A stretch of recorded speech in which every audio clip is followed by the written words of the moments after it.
Qizlar xiyonat qilishdan oldin aytadigan 4 ta yolg'on. Agar u shulardan birini aytsa, ehtiyot bo'l, ayniqsa oxirgisiga. 1. U shunchaki do'stim.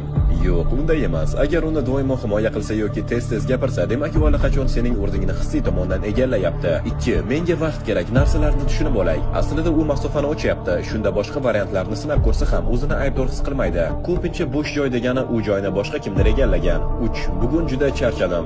Agar yaqinlikni doimo rad etsa, lekin onlaynda faol bo'lsa yoki dugonalari bilan yuraversa, bu charchoq emas. Bu allaqachon hissiy jihatdan uzoqlashganini bildiradi.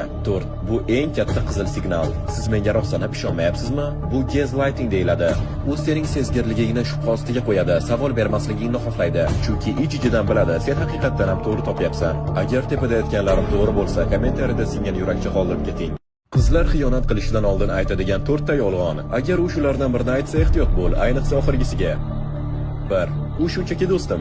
Yo'q, unday emas. Agar uni doimo himoya qilsa yoki tez-tez gapirsa, demak u allaqachon sening o'rningni hissiy tomondan egallayapti. 2. Menga vaqt kerak, narsalarni tushunib olay. Aslida u masofani ochyapti. Shunda boshqa variantlarni sinab ko'rsa ham o'zini aybdor his qilmaydi. Ko'pincha bo'sh joy degani u joyni boshqa kimdir egallagan. 3. Bugun juda charchadim.